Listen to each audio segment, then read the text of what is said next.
All right, what's going on? Nick Kirby, Craig Sandlin, Chatterbox Reds, live post-game show. Craig, this has been a frustrating game for a plethora of reasons. That's one way to put it, Nick. That is one way to put it. Attaboy, Fernando. Attaboy, Fernando. You know, we should have synced this up before we went live. I think we're right on. I just saw the strikeout. Good. All right.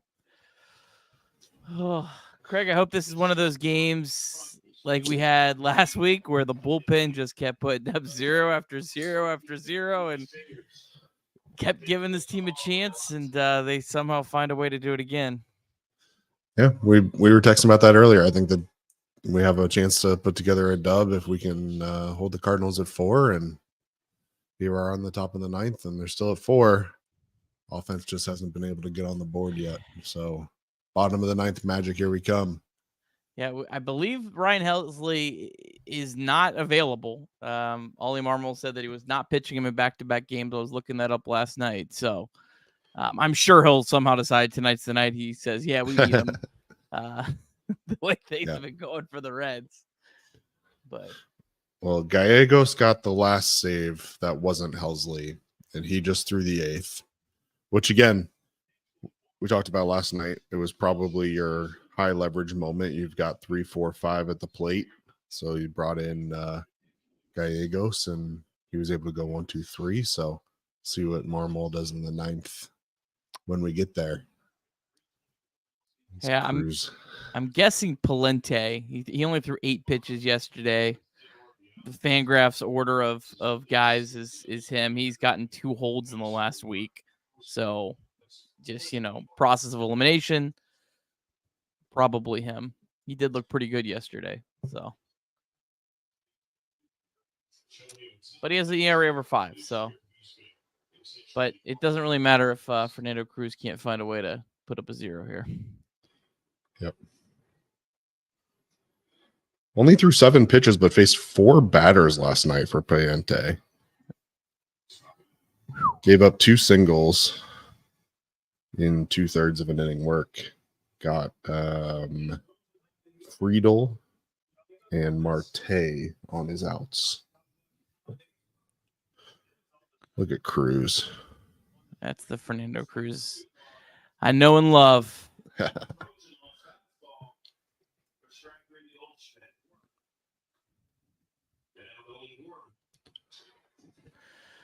Well, finally got someone to lose. The Marlins lost. So there you go. Finally.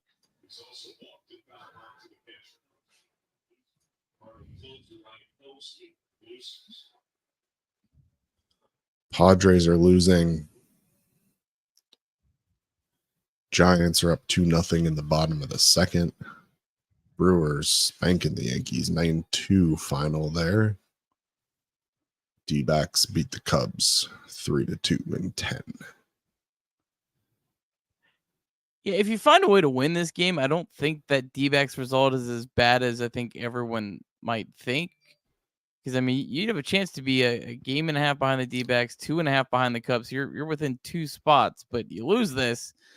Oh boy, you're 2.5 and 3.5, and that's a huge difference there. So.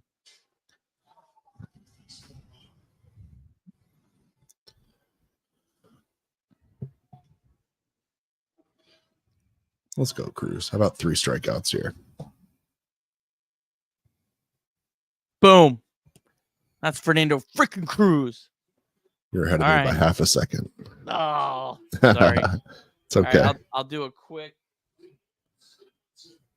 very quick pause and play. Very nice out of Cruz. See if that does it. All right. Where are we at in the lineup, Craig? We've got Encarnacion, Stevenson, and Benson due up. No Senzel? Did Senzel make? Senzel was pulled for Martini. Oh, yeah, that's right. That's right. End of last inning. Who was out? Also, CES. I didn't even notice. Obviously, because Fernando Cruz was electric. Didn't matter, but CES was playing third base there. Yeah, CES moved to third, and Martini moved to first base. Okay. All right. Yep. Hopefully that's something that maybe matters. Well, no, hopefully it doesn't. Hopefully they score 2 here. Yeah, just score 2 here and it doesn't matter at all. CES, Stevenson, Benson. And Friedel. And this is this is like, I think, pretty good. Pretty good spot in the lineup for the Reds. We'll see who they bring in. We've got righty, lefty due up right now.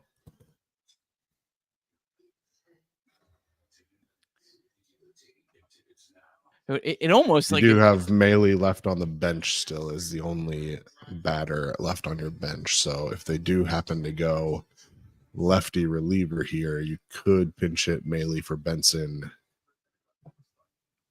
Yeah, kind of looking at where the Reds are on the lineup, I feel like the Cardinals might almost be better off going with a lefty, even though there's 2 righties up, because then you have Benson and Friedel afterwards. after.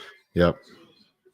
And although Friedel's reverse stats would tell you not to throw a lefty against. Stevenson isn't necessarily like a lefty masher. He's kind of more of an even guy. But yeah. All right, who they got? Oh, Helsley, Ollie Marmol, you lying sack of shit. Unbelievable, man! This dude is playing to win the World Series. Literally, there is a quote when this guy came back last week. We are not going to pitch him back-to-back days. Literally a quote from Ollie Marmol. Unreal. God almighty. Well, only threw 11 pitches last night.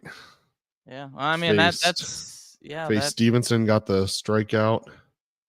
Encarnacion got a pop out to right, and Martini struck out to end the game. Folks, we need likes. Katie Wu, this is Cardinals beat writer for The Athletic. I, like many of you, was under the premise that Ryan Helsley would not be pitching back-to-back games for the remainder of the season, but here we are in the bottom of the 9th, attempting to close a 4-3 win out for the Cardinals. Ollie Marmol does not care about his players. He's a selfish prick. He's a disgusting human being, and he's a liar. Unreal. Tell us how you really feel, Nick. Well, at least he won't be available Sunday, right? Well, maybe.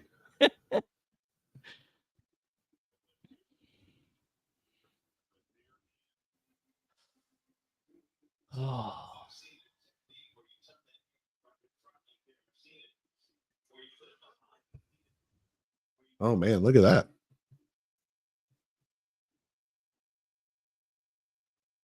All right, so maybe Contreras has a day off tomorrow now. Not with Ollie Marmol. He's running me out there. He don't care. Suck it up, Wilson. Be a gamer. That's what he's saying right now. He's like, boys, we're pushing for 70 wins here. We got a real shot. Unreal.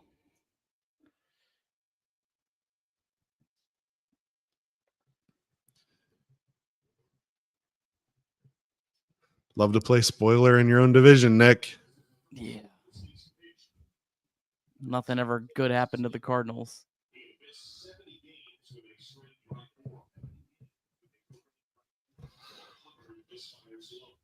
You sure it's not a strike? Let's go CES.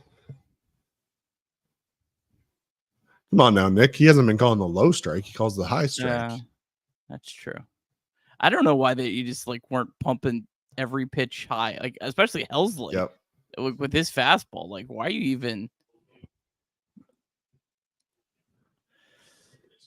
I gotta close the chat here. Yeah, we got it covered. Yeah. Come on, CES. Full count. One swing.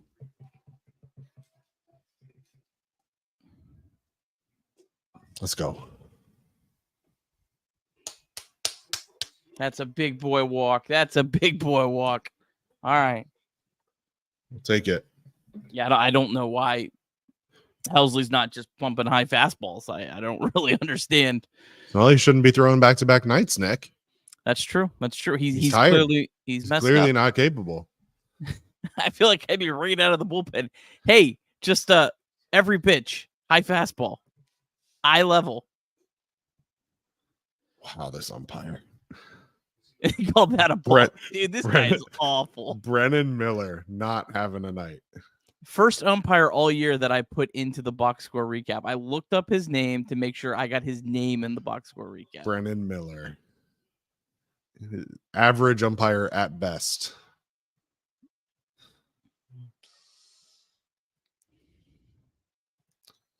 He is 32nd percentile in consistency amongst MLB umpires this year. He's in the 0 percentile tonight. Maybe his ex is like from Cincinnati or something. Let's go. I don't even want to react to. I'm like, I think that's a ball, but I don't even want to react to what it could take because I'm kind of waiting for the. Never know. Yeah. Never know with Brennan Miller.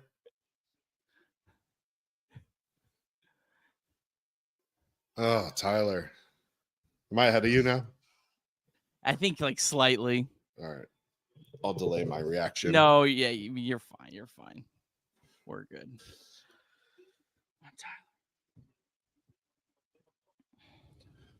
2-2, nobody out.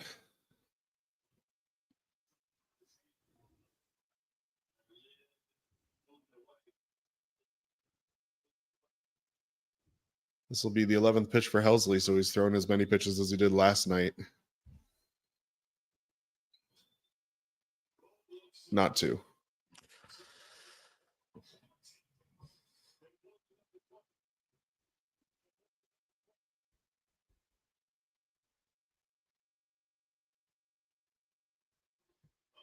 Wow. I thought for sure that was going to be a double play. That arm from CES. That arm.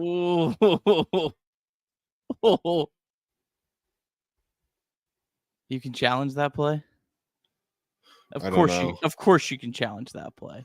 Let's not get Nick started on challenges again.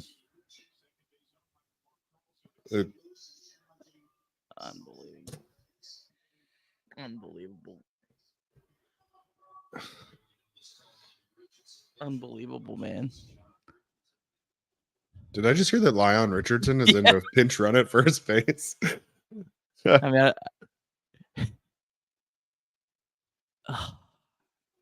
mean, he stuck his arm out, but I don't know. I mean, he slid right into the bag. I don't even think he needed to do it either. That's the brutal thing. Like it didn't impact the throw at all. No. Oh, man. God.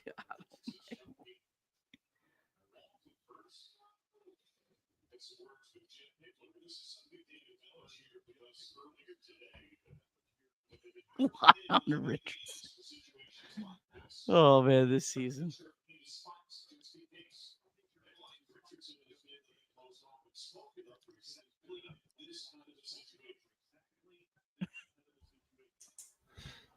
So for those of you not watching, they're reviewing CES's slide into second base on this fielder's choice as he kind of tumbled around as he reached the base. He kind of stuck his right arm out and caught Tommy Edmonds' leg as he was making his throw to first. Didn't really appear to affect the throw, but the MLB likes to get a little picky with their reviews, Nick. So I'm sure Nick will be pumped if we get 2 ticky-tacky review outs here after having the review earlier this game. If it's taken this long, it's not conclusive. Right. I mean, that's the look, right? You get the look down the baseline. either you're making the call or you're not. I mean, if it takes this long, then it must not have been that obvious. And let's just move on.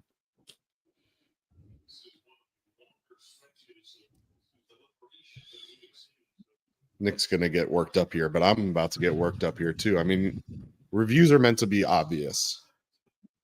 Correct the obvious mistakes that happen. This is just taking several minutes to determine whether or not CES stuck his arm out and affected the throw. Pace of play, though, baby.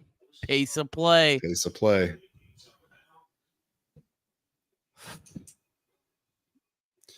All right, gotta stand. Here we go.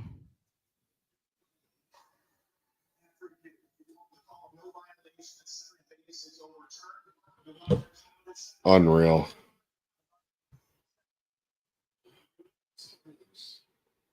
What a game.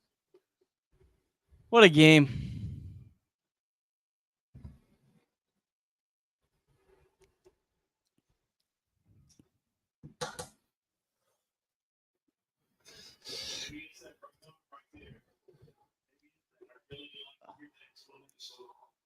Can't wait to see the MLB tweet about this one and their explanation for why they overturned it.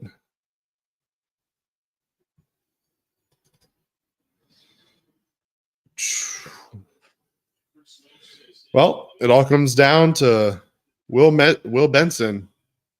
I only think you hope that messed up Helsley a little bit. Yeah, I mean, he certainly had a multi-minute delay there.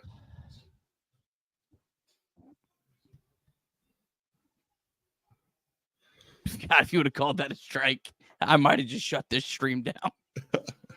I don't know if I could go on. Sorry, everybody. We're only going to do 161 games this year because we absolutely can't do a game after this buffoonery from Brendan Miller. All right. After the delay, 2-0. God, make a mistake. Make a mistake to Will.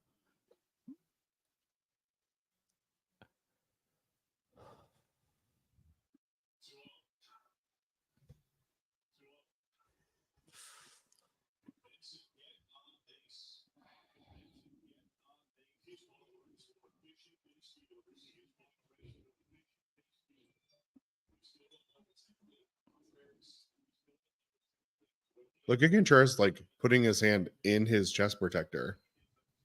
Must have really hurt him.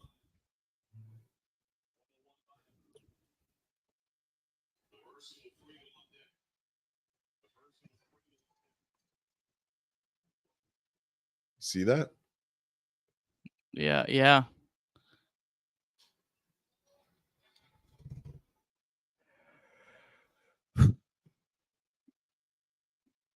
Stay alive, Will.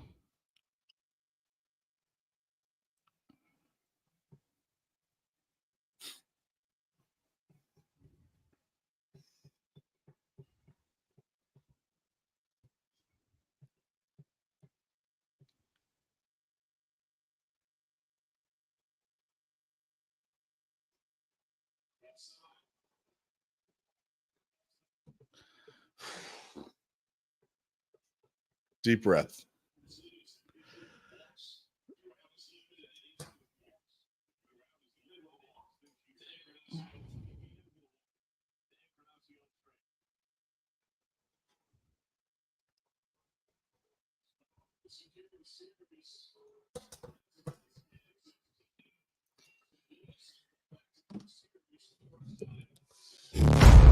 High drive, left center field, racing back to the Laurel Bourgeois. The Reds are National League Central Division champions. In the air, left center field. Did he? He did! He did! Red win! Red win! Win!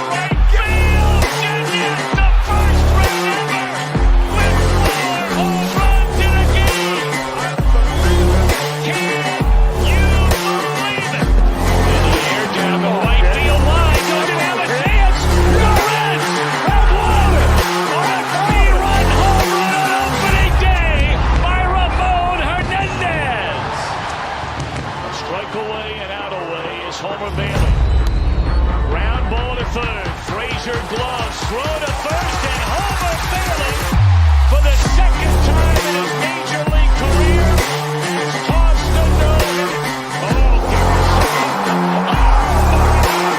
Oh, are you kidding me? Holy Moses, the second player in major league history to hit 7 home runs in the first 10 games. In the air, and the Reds win it. What a dream beginning to the career of Trey Bruce.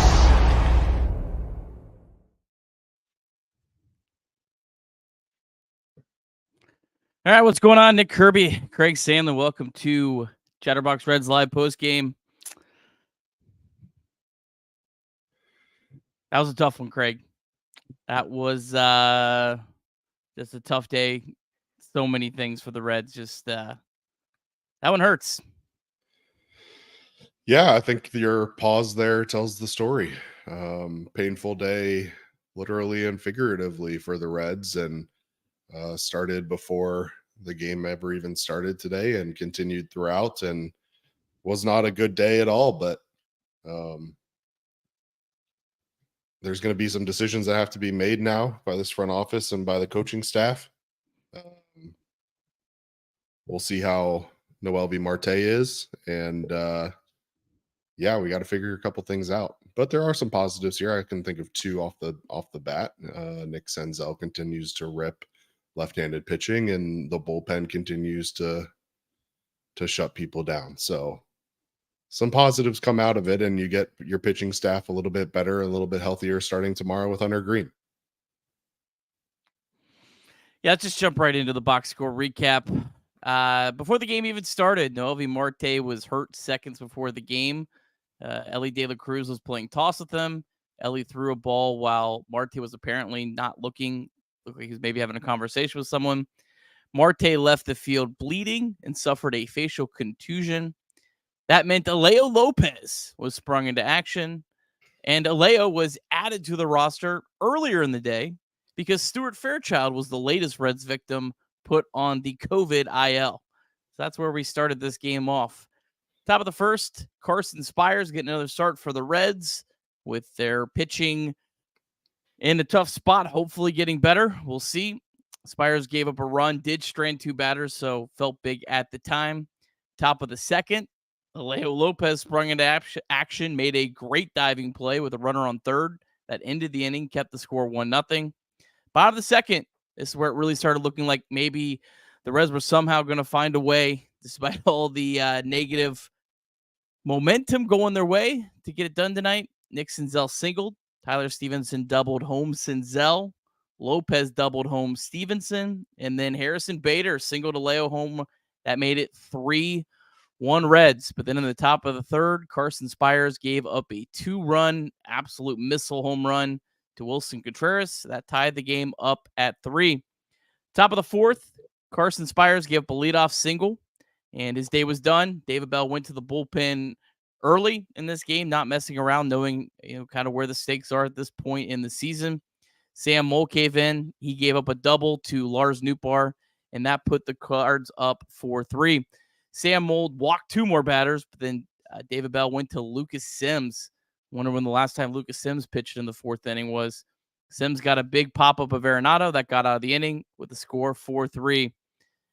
Then in the bottom of the 4th, both David Bell and Arroyo Lopez were ejected because home plate umpire Brennan Miller, and yes, I looked his name up. First time I've looked up an umpire's name, felt like his name was worthy of the box score recap. Our good friend Brennan Miller decided to have the highest strike zone we saw all season. That inning ended in even more frustrating fashion when TJ Friedel was called out on replay review because his foot came off the bag for a millisecond. Reds bullpen, Lucas Sims, inning in a third scoreless. Daniel Duarte, scoreless inning. Ian Jabot, 2 scoreless innings. Fernando Cruz, 1 scoreless inning. The Reds offense just could not get it done against a really bad Cardinals bullpen. Now, obviously, the Reds were fighting an uphill battle tonight, Craig. They lose Noelvi Marte before the game starts, but he was actually in the lineup, so his spot counted. That made Nick Senzel have to play the infield. Did make some of the Reds' ability to do some platoon matchups as they like to do. There was a left-handed starter for the Cardinals, kind of messed a little bit of that up. Obviously, they were battling a incredibly inconsistent strike zone, and the Reds did get some generous strikes. Let's be fair. Tyler Stevenson in the 9th inning got a generous ball call that should have been a strike. But I don't know. This is one of those games where, yeah, I mean, you can make a ton of excuses because God knows there was a million of them. But at the same time, this is a Cardinals bullpen that absolutely sucks, and the Reds didn't get it done. Where are you at? Where am I at, Nick? Where am I at?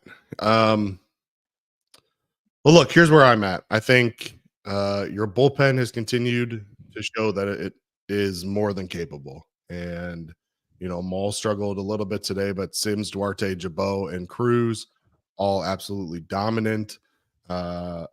And that's a good sign moving forward because you get Hunter Green and you get Brandon Williamson back probably this week.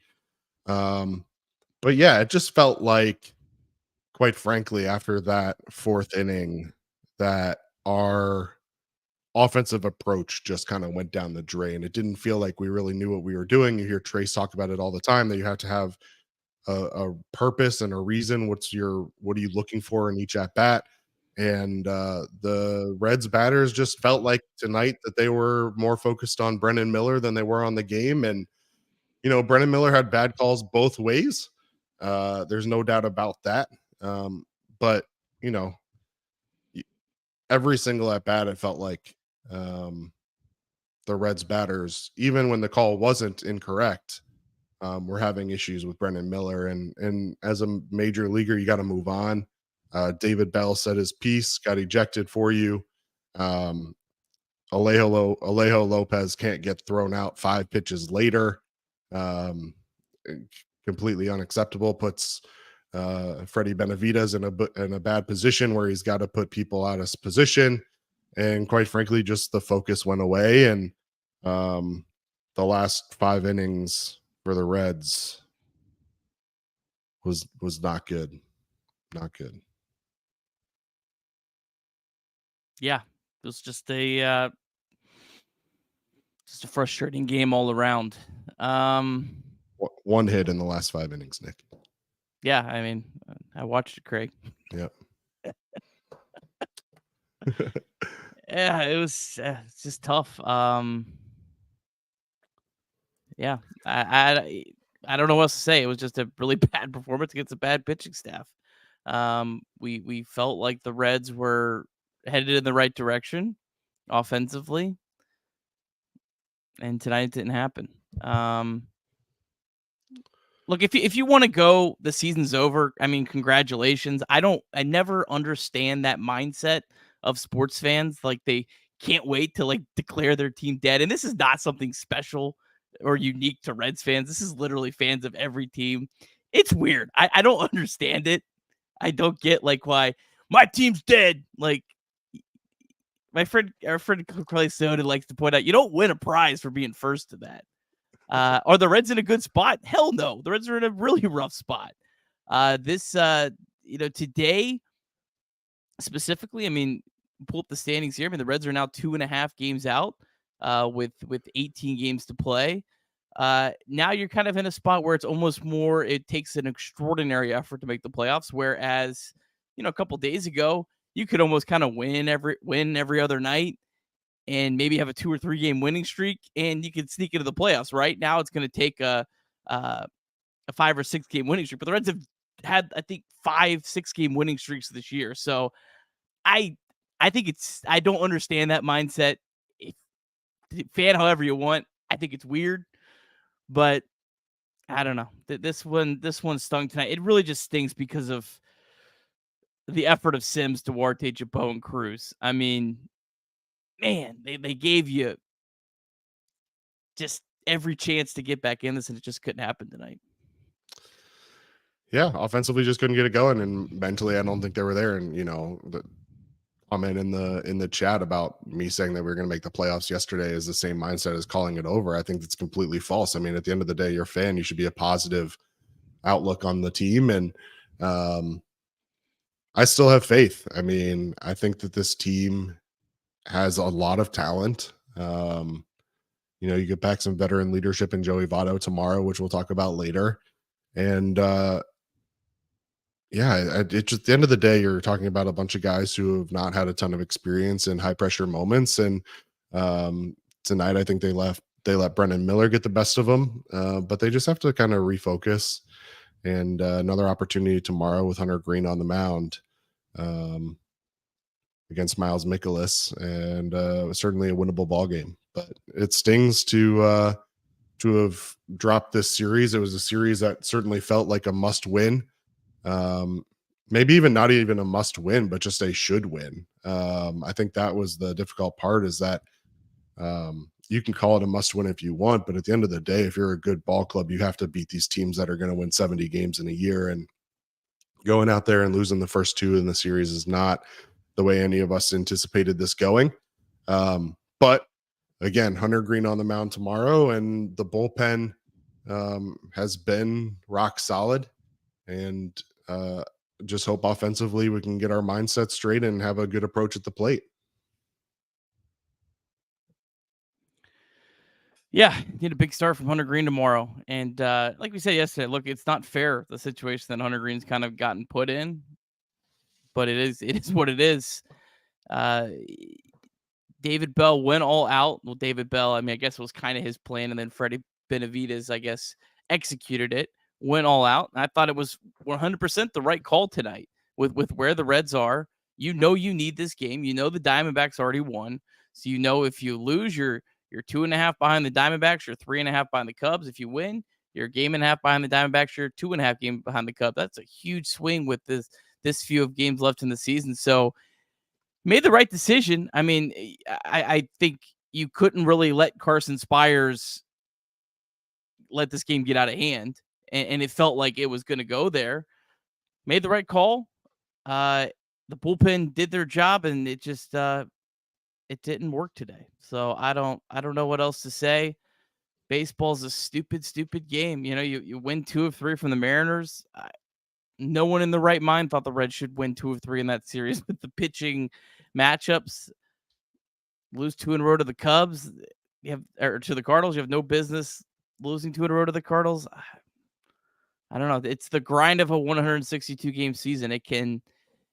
You have some incredible highs like we had last weekend, and some incredible lows like you have this weekend. And this team somehow, some way, has found a way to respond to those lows all year, and there's been a lot of them. I can't remember, Craig, a season where there's so much of both. Can you?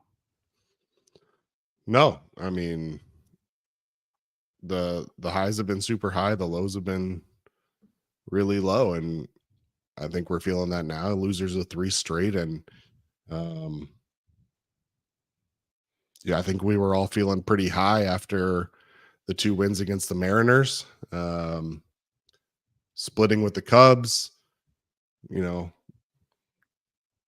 positive vibes all around, and then just hasn't happened the last couple of nights. And Hunter Green is supposed to be your number 1, and it's weird to say, but we need a stopper tomorrow. Got to stop the bleeding.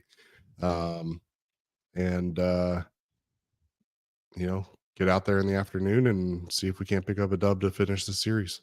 And then you've got a day off on Monday. So another opportunity. I think David Bell will go for it all again tomorrow.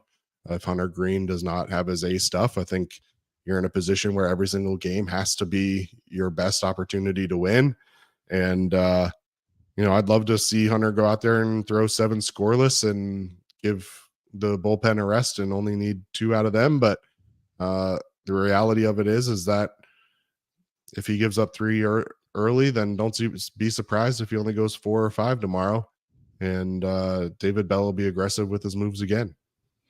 Yeah, Antone, Farmer, Lowell, Sharif all didn't pitch today. So you still have those guys who've had a day off, and then obviously you have off Monday, like you mentioned.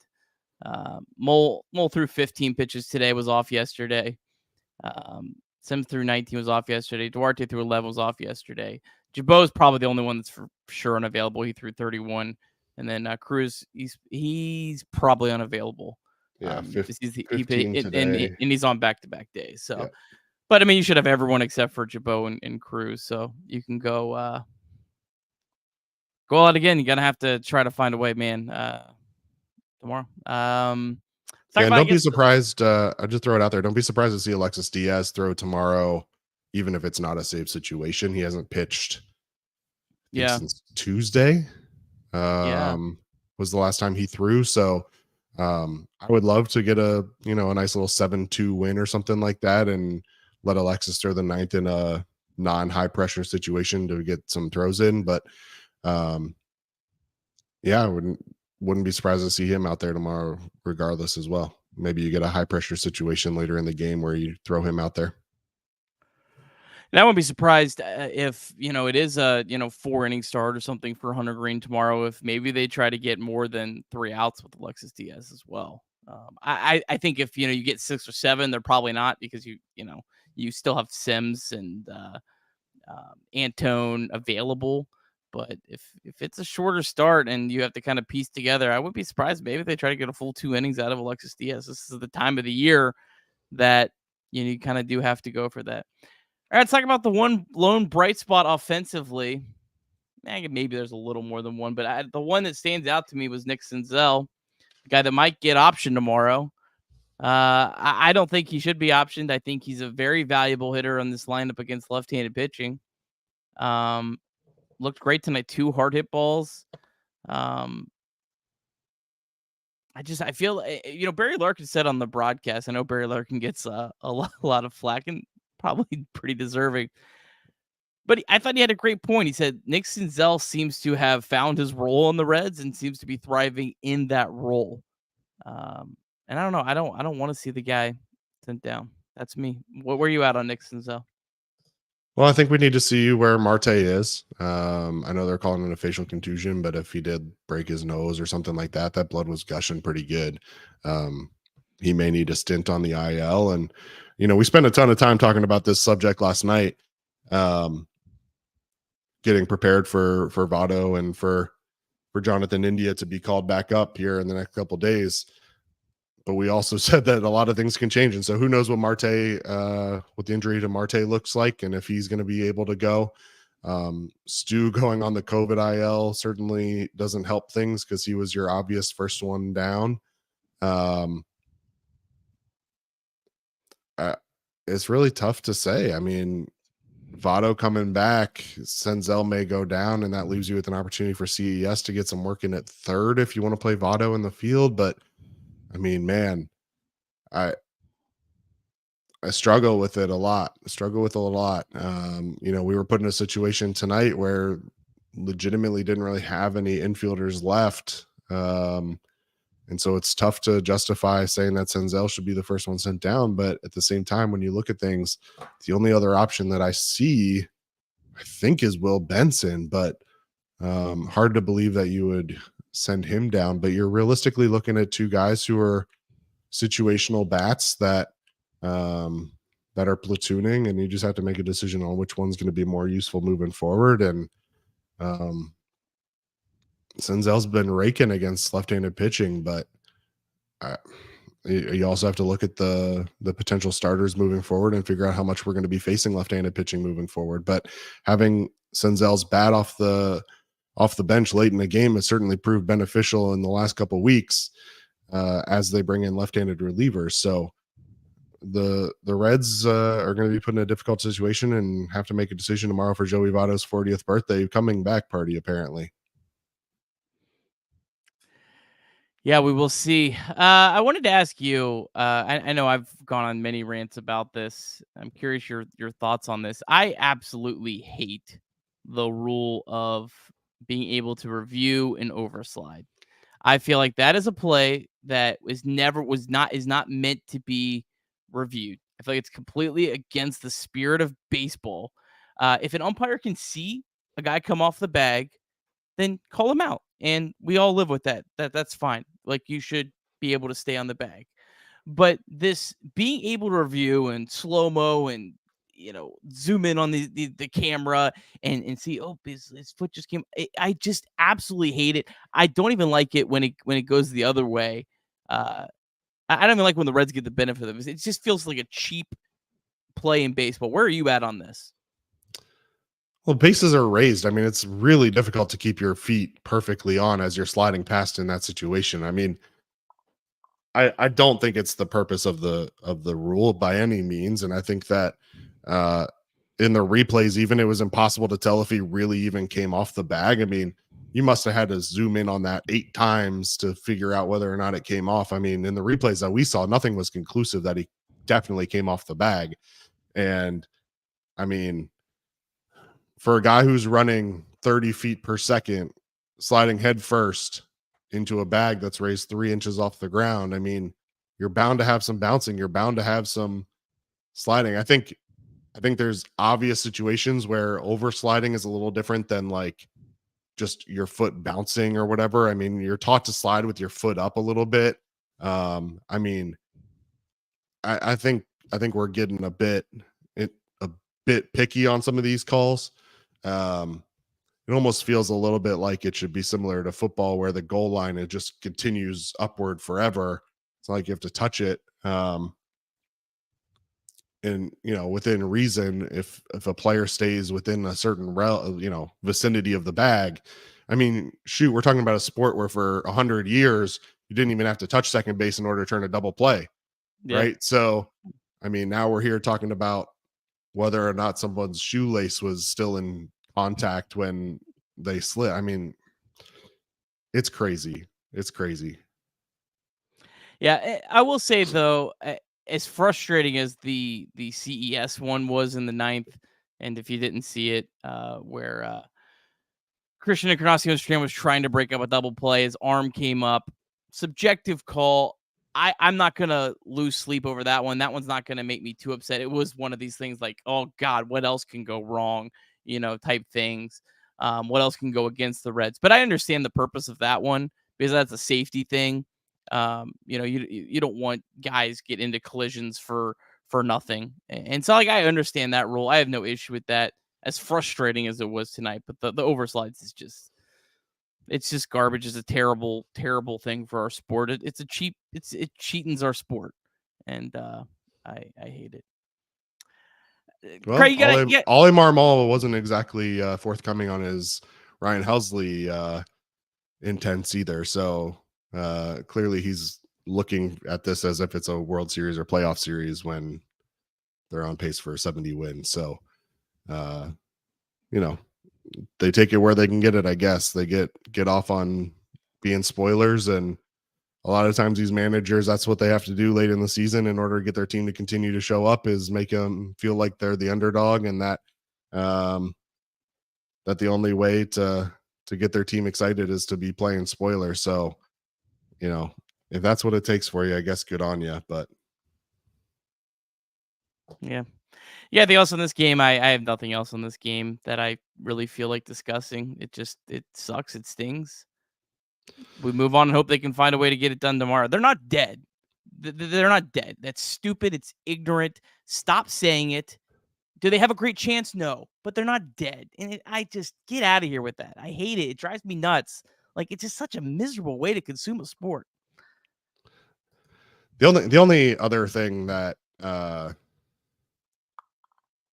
that I wanted to point out, and I don't know what to make of it, but Ellie hadn't struck out in 4 games or something like that, and he had 3 looking tonight. He did not look good tonight. So that was disappointing to me. Yeah, you don't know how much of the inconsistent strike zone kind of got in his head a little bit too.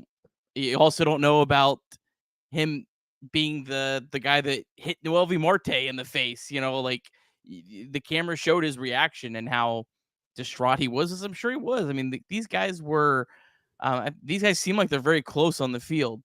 And so I'm sure that didn't put him in the best headspace mentally before this game. And that's just, understandably. I mean, these guys are humans. I mean, and maybe other guys on the team as well. I mean, look, when you see your third baseman that's come up and played great defense and has really been a nice contributor, kind of a surprise in some ways, leave the field with blood gushing down. I mean, that's kind of a really crummy way to start a baseball game. And then after that happens, then you have this umpire that decides a pitch that's at the eyeballs is a strike. And it's just, I mean, you got to find a way to overcome some of these, but at the same time, like, these guys are humans and it didn't help anything. So move on to tomorrow. I don't know. Not going to win many ball games the way we're hitting the ball tonight. So it is what it is. All right, let's move on. Yeah, let's move her on. All right, Reds MILB. We're down the stretch here. Let's run through it. Start off with Louisville. They did win 4-3 over St. Paul. Last rehab game for Joey Votto, unless something changes. I'm assuming since he only took 2 at-bats and left the game, that means he's for sure being activated tomorrow.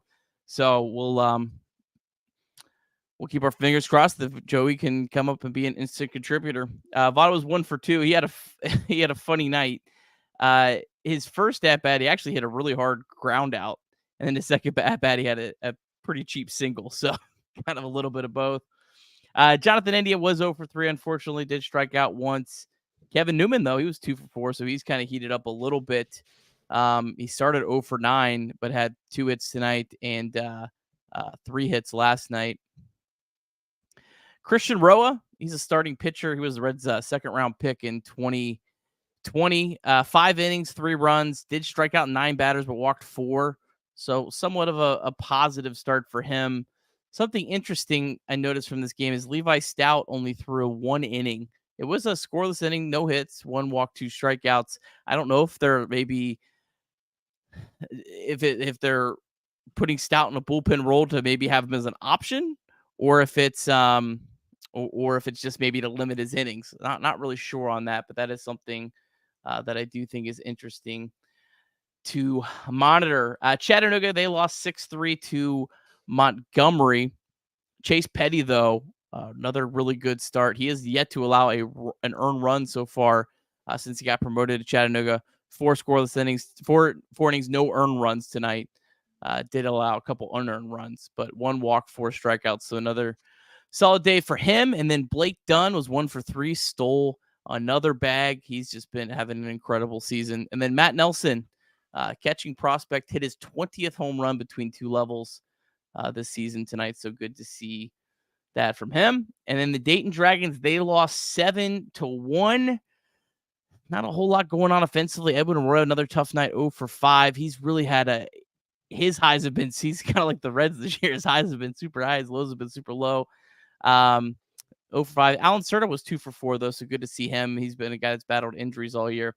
So the Dayton Dragons, Craig, they sit at 66-65. Tomorrow is their last game of the year. So obviously, hopefully they can get that win and finish above 500 to be a third straight season above 500 for them. And then the Daytona Tortugas, they lost 3-2 to St. Lucie. Their final game of the season is also tomorrow. Cam Collier, he's really ended the season strong, which is great to see. 2 for 4, also stole his 5th bag of the year. Ricardo Cabrera, 1 for 3 with a walk. That is the Reds' number 9 prospect, just got up to Daytona. Carlos Sanchez was 0 for 4. And then Bryce Hubbard pitched 2 innings, struggled today, 3 earned runs, 2 strikeouts. Bryce Hubbard was the Reds' 3rd-round pick from back in 2022. That's your Reds MILB. Obviously, like we mentioned, Joey Votto expected to be activated tomorrow. Jonathan India, I'm thinking probably is looking at that Tiger series if I'm guessing. Votto tomorrow. I mean, so I guess they are probably only activating 1 at a time. God forbid, we hope it's not Votto for Marte, but that's a possibility. Could be Votto for Lopez. That I don't even know how that works, Craig, because Lopez is a non-40 man COVID exempt player. I don't think Lopez can be it. Unless you make Votto your replacement player. Which I don't know how those rules work, Nick. Look, a lot I of people agree. smarter than me trying to figure that out. But Reds front office has been like piecing through this official MLB rules and guidelines for the year. Like, okay, where's that on this? They probably had some phone calls too. What a stupid season.